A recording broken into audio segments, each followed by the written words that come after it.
मैं तेनों फिर मिलांदी किथे किस तरह पता नहीं। ये नज़्म आपको जानी पहचानी लगती है क्या? जी बिल्कुल। मैं तुझे फिर मिलूंगी, कैसे कहाँ पता नहीं। शायद तेरी कल्पनाओं की प्रेरणा बनकर तेरी कैनवस पर उतरूंगी, या तेरी कैनवस पर एक रहस्यमयी लकीर बनकर खामोश तुझे देखती रहूंगी। मैं तुझे फिर मिलूंगी, कहाँ कैसे पता नहीं। वाह, अमृता प्रीतम। एक किसे नहीं याद। ऐसी लेखिका जिसके बारे में हम लोग बात करने जा रहे हैं, जिन्हें साहित्य अकादमी पुरस्कार मिला, पद्मश्री मिला, पद्म विभूषण मिला और जाने सैकड़ों किताबों को उन्होंने लिखा। आज के समय में 100 किताब पढ़ना नामुमकिन है एक व्यक्ति के लिए, और एक महिला लेखिका कवित्री जो 100 से भी ज़्यादा पुस्तकें लिखती है, उनके बारे में आप क्या बताना चाहेंगे? जैसे एक सामान्य व्यक्ति जानना चाहे कौन है अमृता प्रीतम, क्या लिखती थी, उनका लेखन का प्रकार किस तरीके से था, किस शैली में लिखती थी, तो मैं चाहूँगा कि आप बताएं। बिल्कुल। अमृता प्रीतम एक ऐसी कवयित्री, एक ऐसी लेखिका जो अपने दौर में पंजाब में उदय होती मॉडर्न पोइट्री की लेखिका थी, और उनका लेखन हम सबसे छिपा नहीं है। उन्होंने विरह लिखा, उन्होंने पीड़ा लिखी, उन्होंने विभाजन के बारे में लिखा, उन्होंने देश के बारे में लिखा, उन्होंने नारीवाद के बारे में लिखा। और इन सब के अलावा अमृता कहती हैं उन्होंने ताउम्र जो भी लिखा वो सब देवताओं को जगाने के लिए लिखा, वो देवता जो इंसानों के अंदर छिपे हुए हैं। और इसके पीछे वो एक बहुत दिलचस्प वाक्य बताती है। जब वो छोटी थी तो उनकी माँ बहुत बचपन में गुजर गई थी, और उनकी नानी के यहाँ उनका पालन पोषण हुआ।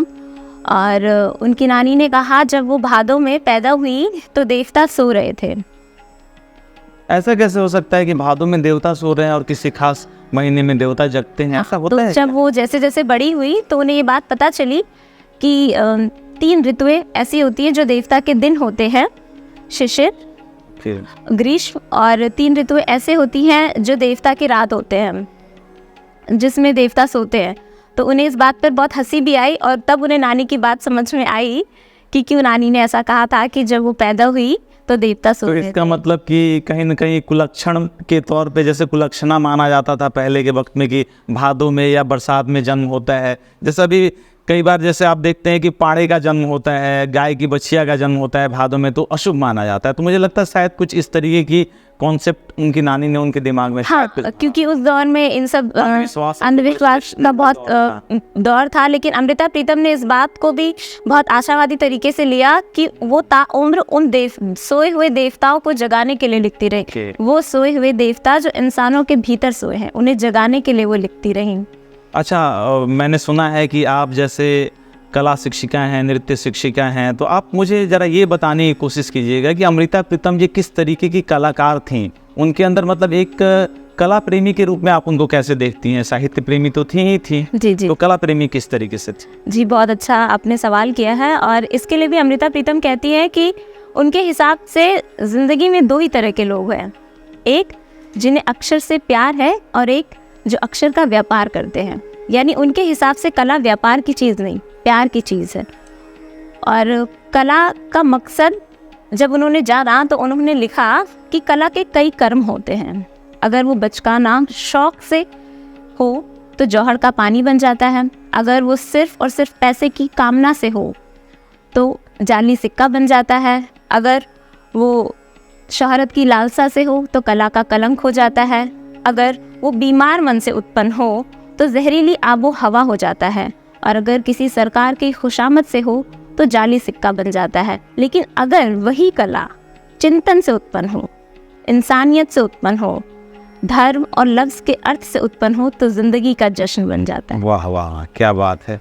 मतलब आज से 50 वर्ष पहले एक लेखिका आती हैं और इस तरीके से आधुनिक परिवर्तन की बात करती हैं, जो सरकार पे हस्तक्षेप करती हैं, सरकार को भी आलोचना के घेरे में लेती हैं और कहीं ना कहीं अपने लेखन में उसका यूज़ करती हैं। और विशेष करके धर्म और मजहब जो तात्कालिक समय में भी आजकल के भी प्रासंगिक है कि लोग आपस में जाति धर्म मजहब को लेकर के आपस में लड़ते भिड़ते हैं। तो उस विषय में उस संदर्भ में क्या सोचती है अमृता प्रीतम जी के लेखन में, क्या झलकता था धर्म मजहब को लेकर के? आपने एक बहुत अच्छा सवाल उठाया है। अमृता प्रीतम जी ना सिर्फ इश्क लिखती थी बल्कि उन्होंने देश के लिए भी बहुत कुछ लिखा है। 1947 में जब देश का विभाजन हुआ तो वो इस विभाजन से बहुत रुष्ट थी। उनके हिसाब से ये इतिहास की सबसे बड़ी गलती हुई थी। इसको रोका जा सकता था पर क्योंकि राजनीति है तो मुझे लगता है सआदत हसन मंटो भी इसी पे उदास थे। हाँ। मतलब वो जन्म हिंदुस्तान में लेते हैं और पाकिस्तान चले जाते हैं। उसी तरीके से अमृता प्रीतम जी जन्म पाकिस्तान में लेती हैं, रहती हिंदुस्तान में है, निधन उनका दिल्ली में होता है, लेकिन विचार दोनों को, मतलब मुझे लगता है कि कहीं ना कहीं सरहद या सीमाएं लोगों के व्यवहार में नहीं बदलती, एक विद्वता और उनके व्यवहार को परिवर्तित नहीं कर सकती हैं। देखिए, बतौर कलाकार ये किसी के लिए भी बड़ा मुश्किल है कि वो अपनी, जहाँ वो पैदा हुआ, जहाँ उसने चीज़ें देखी, जहाँ से उसने सीखा, उस ज़मीन को छोड़ के दूसरी ज़मीन में जाना, क्योंकि कलाकार के लिए सरहदें बटी नहीं होती हैं। और जब 1947 का विभाजन हुआ तो ये उनके लिए बहुत ही शोक का विषय था। और उस समय जो भी उन्होंने देखा, उन्होंने जिया, उसको उन्होंने अपनी एक कविता में लिखा जो उस समय काफ़ी विवादित रही, बहुत चर्चित कविता रही और जिसके लिए उन्हें बहुत सी आलोचनाओं को भी सहना पड़ा, लेकिन वो उतनी ही प्रसिद्ध भी रही उनके लिए। एक कविता है, उन्होंने पंजाब के एक सूफी संत को याद करते हुए लिखा है, वारिस शाह। ओके। जिसमें वो कहती है कि अज अखां वारिस शाह नू कबरा विचों बोल, अज अखां वारिस शाह नू कित्थों कबरा विचों बोल, ते अज किताबे इश्क दा कोई अगला वर्का खोल। वाह। जिसका अर्थ है कि वो वारिस शाह से कह रही हैं कि कब्र से उठो और बोलो, जब पंजाब की एक बेटी हीर रोई थी तो तुमने उसके लिए पूरी गाथा लिख दी थी। आज देखो तुम्हारे पंजाब की क्या हालत है, कितनी बेटियां रो रही हैं, तुम्हें बुला रही हैं, लाशें बिछी हैं और चिनाब लहू से भरी बहती है। तो ये उनका नज़रिया था और इसमें कहीं ना कहीं उनके नारीवाद होने की भी झलक मिलती है कि उन्होंने तमाम बेटियों के लिए आवाज़ उठाई, क्योंकि विभाजन में आप जानते हैं बेटियों की जो हालत होती है। अच्छा, उसी पे मैं, जैसे आपने नारीवाद की बात की, तो क्या अमृता प्रीतम जी के लेखन में क्या वो ऐसा कुछ दिखाने का प्रयास करती हैं कि हमेशा अक्सर तब के समय में भारतीय समाज में महिलाओं की स्थिति काफ़ी दयनीय थी, तो क्या वो सिर्फ महिला को महिला समझती हैं या महिला को इंसान समझने की भी प्रेरणा उनके लेखन में मिलता है? वो फेमिनिज्म को लेकर के कितना ज़्यादा सक्रिय थी या कितना उसको एक साकार रूप देना चाहती थी कि भारत की महिलाएं कैसी हों? जैसे आज के समय बेटी बचाओ आंदोलन और तमाम सारे आंदोलन एक ओर चल रहे हैं, लेकिन कई सारे कुकृत्य भी समाज में हम ही को देखने मिलते हैं, प्रत्येक दिन हम लोग देखते हैं। तो किस तरीके से फेमिनिज्म को लेकर के वो बहुत ज़्यादा सक्रिय थी? हाँ, इसका एक बहुत ही अच्छा उदाहरण है, उनकी एक बहुत अच्छी उपन्यास है पिंजर। ओके, हाँ, पिंजर तो बहुत पॉपुलर फिल्म भी बनी है जिसको नेशनल अवार्ड मिला है। और पिंजर में उन्होंने किरदार दिखाया पूरो का, जो एक सशक्त और आशावादी महिला या लड़की का किरदार आप उसे कह सकते हैं, जो इतनी सारी मुसीबतों से घिरे होने के बावजूद भी उसके अंदर एक आशा होती है। तो ये डिनोट करता है कि आज भी लड़कियों के सामने बहुत सी मुसीबतें हैं, बट उन्हें उतना ही आशावादी और सशक्त होना चाहिए। उस समय जब पंजाब में पहलवानी का दौर था, उस समय उन्होंने अपनी लेखनी से, आज भी हरियाणा और पंजाब में पहलवानी का दौर है, और उस समय उन्होंने अपनी लेखनी से तमाम लड़कियों को प्रेरित किया, खोलकर उड़ने के लिए प्रेरित किया। बिल्कुल। तो उनका मतलब फेमिनिज्म वास्तव में लड़कियों के लिए आज के समय में प्रासंगिक है। जैसे आज आप देख रही हैं कि बेटी बचाओ आंदोलन चल रहा है, सिविल सर्विसेज में 4 लड़कियां टॉप की, आप देख रहे हैं डिफेंस सर्विसेज में भी लड़कियों को। तो हम एक ऐसे समय से देख रहे हैं जब भारत में सती प्रथा से महिलाओं की स्थिति दिन प्रतिदिन आगे बढ़ती गई, अच्छी होती गई उनकी स्थिति। तो कहीं ना कहीं महिलाओं को देवी के भी रूप में माना गया, उनको दासी के भी रूप में माना गया। क्या वो देवी और दासी के बीच में देखना चाहती हैं महिलाओं को, या एक इंसान के रूप में देखना चाहती हैं? और क्या आज के स्थिति में वो फेमिनिज्म उनका कितना सक्सेसफुल है? हाँ, बिल्कुल। देखिए, वो ना वो औरत को देवी देखना चाहती है, ना वो दासी देखना चाहती है, वो एक इंसान देखना चाहती है, उसी बराबरी का दर्जा देना चाहती है जो पुरुषों को भी मिला हुआ है। और देखिए, उस दौर से अगर हम देखें और आज के दौर की अगर हम तुलना करें तो काफ़ी कुछ बदलाव हुए हैं। मैं नहीं कहती कि बदलाव नहीं हुए हैं, पर प्रतिशत कम है, प्रतिशत आज कम है। उस समय उन्होंने कहा था कि मर्दों को अपने साथ बुद्धिमान औरतें तो चाहिए, पर शादी के लिए नहीं चाहिए, अरे वाह, है ना। और कहीं ना कहीं वो, हाँ बिल्कुल वो सच्चाई जो क्या है ना वो प्रस्तुत करती है कि आज भी जो मर्द है वो परंपरागत काम करते हुए देखना चाहते हैं स्त्रियों को। उन्हें सशक्त महिला तो चाहिए, लेकिन शादी के लिए नहीं चाहिए। और आज उसका परसेंटेज काफ़ी डाउन हुआ है। आजकल लोग कंधे से कंधा मिला के चल रहे हैं, मेल पार्टनर अपने पार्टनर का साथ देता है, बट उसके परसेंटेज कम है, जिस पे हमें वर्क करने की ज़रूरत है। और सरकार ने और लोगों ने, नई सोच ने हमें काफ़ी मॉडर्न बनाया, और आशा है कि आगे भी। आप देखिए ना, अनाप शनाप चीज़ें भी तो चल रही। चाणक्य नीति के नाम पे तमाम मनुस्मृति के जो पुराने कुछ उल्लेख हैं उनका भी जिक्र कर दिया जाता है, और उसमें आप देखती हैं कि कहीं ना कहीं महिलाओं को सीमाओं में बांधा गया है। तो एक और वो और एक और फेमिनिज्म का वास्तविक स्वरूप, दोनों में कहीं ना कहीं मुझे मतलब मेरे अपने निजी हिसाब से विरोधाभास दिखाई पड़ता है। अच्छा, सबसे मेन इम्पॉर्टेंट बात मैं उनकी निजी ज़िंदगी के बारे में चर्चा करना चाहूँगा, जो खास करके हर विषय के अध्ययनकर्ताओं के लिए एक प्रमुख शोध का विषय है। कि जैसे बार बार मैं सुनता हूँ कि जो उन्होंने लिखा वो उन्होंने जिया, जो उन्होंने जिया वही उन्होंने लिखा।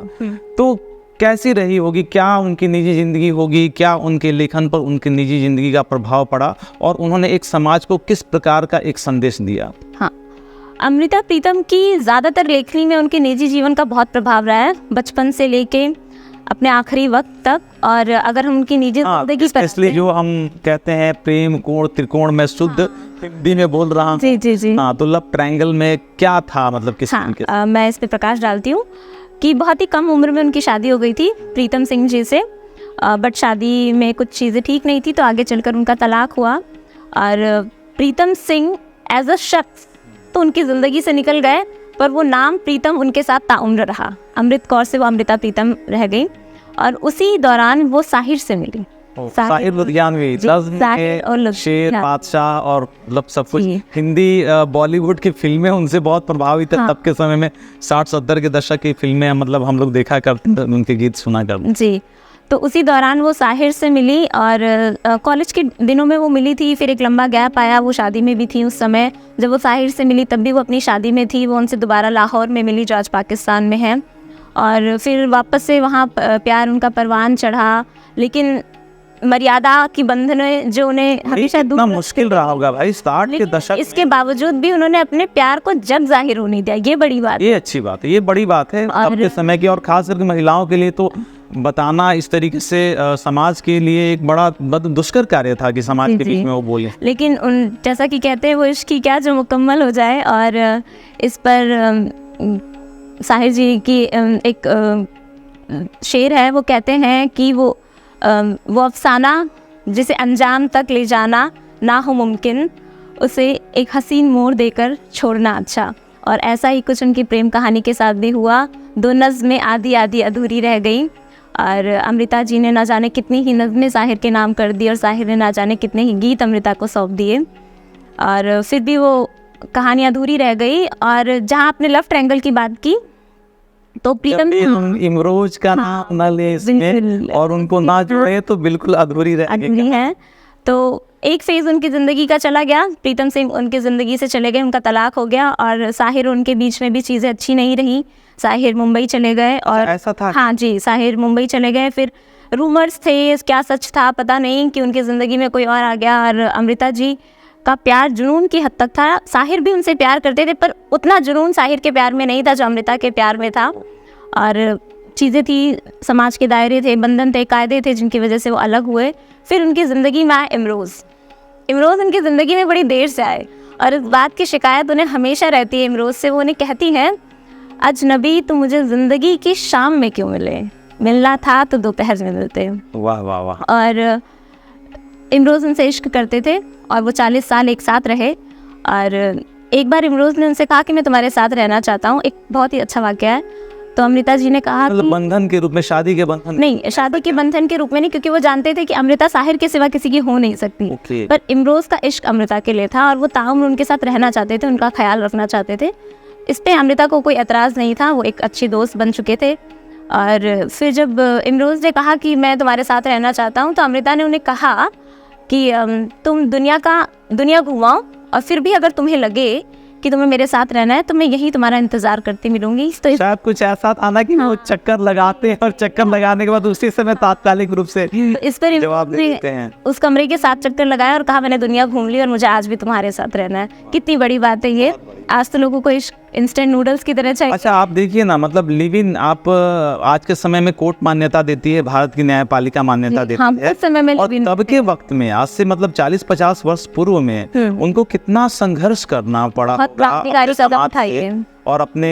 अच्छा, एक चीज़ और कि आप बार बार देखती हैं कि महिलाओं को विशेष करके जब तक शादी नहीं होती है तब तक माता पिता के बंधन में, मतलब पिता के बंधन में रहती हैं, भाई के बंधन में रहती हैं, शादी हो जाती है तो पति के बंधन में रहती हैं। तो उस बंधन को कहीं ना कहीं उन्होंने अस्वीकार किया, उन्हें बंधन मुझे लगता है कि नहीं स्वीकार्य था। जैसा कि एक किस्सा है, जब अमृता जाया करती थी इमरोज़ के साथ स्कूटर पे बैठकर, और वो पीछे बैठती थी और वो अक्सर इमरोज़ की पीठ पर अपनी उंगलियों से कुछ लिखा करती थी। बहुत दिन तक इमरोज़ इस बात को जान नहीं पाए कि बतौर लेखिका थी तो उनकी तो आदत और जेहन में हाँ, ये चीजें तो वो क्या लिखती हैं। फिर कई दिनों बाद उस चीज़ को गौर से देखने पर इमरोज़ को ये महसूस हुआ कि वो उनकी पीठ पर एक नाम लिखती हैं और वो नाम साहिर का है। ओहो, इसके बावजूद भी मतलब इमरोज़ का इतनी बड़ी स्वीकारोक्ति एक लेखिका के द्वारा तात्कालिक, मतलब उस समय, उतने समय पहले। जी, उसके लिए कम नहीं हुआ। और इमरोज़ और अमृता के प्रेम के खतों पर एक दस्तावेज़ नाम की किताब भी है जिसमें उनके कई दिलचस्प किस्से हैं। इमरोज़ अक्सर अमृता को कई नामों से संबोधित किया करते थे, आशी से बरकते तक। और दस्तावेज़ को पढ़कर ऐसा लगता है जैसे किसी की एक पूरी ज़िंदगी, किसी की एक पूरी मोहब्बत, पूरा इश्क खतों में सिमट के रह गया है। और ऐसे ही कई दिलचस्प किस्से हैं अमृता और इमरोज़ के। अच्छा, मैं चाहूँगा ना कि यदि कोई व्यक्ति बिल्कुल नहीं जानता हो अमृता प्रीतम जी के बारे में, और आप निष्कर्ष के तौर पे 2-4 चंद पंक्तियों में आप बताना चाहें संक्षेप में, तो मैं चाहूँगा कि आप बताएं ताकि लोग कम समय में कम पंक्तियों को पढ़ करके उनके बारे में जान सकें। बिल्कुल। अक्सर जब भी अमृता का नाम आता है तो लोगों को लगता है कि अमृता, इमरोज़, साहिर, सिर्फ ये एक लव ट्रायंगल है अमृता की लेखनी में, और अमृता ने सिर्फ इश्क लिखा है। बेशक अमृता ने सिर्फ इश्क लिखा है, लेकिन इसके बावजूद उन्होंने और कई पहलुओं को छुआ है। और वो ना कि सिर्फ एक इश्क की परछाई को अपने साथ लिए वाली लेखिका हैं, बल्कि उन्होंने कई विद्रोहों को लिखा है। और उनकी लेखनी में नारी सशक्तिकरण, एक विद्रोही, एक क्रांतिकारी लेखिका। और एक विद्रोह से एक छोटी सी घटना है कि उन्होंने अपना सबसे पहला विद्रोह अपनी रसोई में किया था। जैसा कि उस समय जातिवाद था और उनकी नानी ने बर्तनों को अलग अलग करके रखा था, तो उन्होंने एक दिन सत्याग्रह कर दिया कि मुझे ये मतलब हमारे घर से ये हटना चाहिए, ये कॉन्सेप्ट। इतनी बड़ी अपने घर से शुरुआत कर रही है जाति प्रथा। अपना पहला विद्रोह शुरू किया और उस दिन के बाद से ना कोई बर्तन हिंदू रहा ना मुसलमान, सारे बर्तन भारतीय हो। तो कवि उर्मिलेश की पंक्तियां हैं कि केसरिया हिंदू हुआ, हरा हुआ इस्लाम, रंगों पर भी लिख दिया जाति धर्म का नाम। तो तब के समय में उन्होंने देखा होगा तो उसको उन्होंने उस रूप में व्यक्त किया। तो अमृता ने कई पहलुओं को छुआ है कि इश्क, सब्र और साहस की ज़रूरत है। इश्क को सब्र और साहस चाहिए, ना कि इंस्टेंट नूडल्स की तरह इश्क होना चाहिए। और वो अपनी लड़ाइयों को लड़ती थी, तो आज की नारी को भी अपनी लड़ाइयों को स्वयं लड़ना चाहिए। और ऐसे बहुत से पहलू हैं जिन्होंने अमृता ने जिनको छुआ है। और एक 2 लाइनें हैं अमृता के लिए कि अमृता ने लिखा है कि ज़िंदगी तुम्हारे उसी गुण का इम्तिहान लेती है जो तुम्हारे भीतर मौजूद है। उनके भीतर इश्क था और इसीलिए उनकी ज़िंदगी इश्क के लिए थोड़ी सी पेचीदी रही। और उसके बावजूद वो एक सशक्त महिला रहीं और आज भी उनके शब्दों की गूंज कायम है, लोग उन्हें पढ़ रहे हैं और आज भी वो उतनी ही ज़्यादा रेलेवेंस है आज भी उनकी लेखनी। और आखिरी में बस उनकी लिखी 2 पंक्तियों के साथ अमृता जी के साथ हम अपने आप को छोड़कर चलते हैं उनके याद में कि उन्होंने लिखा कि तेरा मिलना ऐसा होता है, तेरा मिलना ऐसा होता है जैसे हथेली पर किसी ने एक वक्त की रोज़ी रख दी है। वाह वाह वाह, बहुत बढ़िया, बहुत खूब। इसी पंक्ति में पूरा कंक्लूजन छिपा हुआ है अमृता जी के बारे में कि वो इश्क को इतना ज़्यादा तरजीह देती हैं, इतना ज़्यादा महत्व देती हैं। और शायद यही कारण रहा कि वो इतनी अच्छी लेखिका इतनी सारी पुस्तकों को लिख पाए। बहुत बहुत धन्यवाद ज्योति दी इतनी सारी जानकारी देने के लिए। फिर से धन्यवाद। नमस्कार। नमस्कार।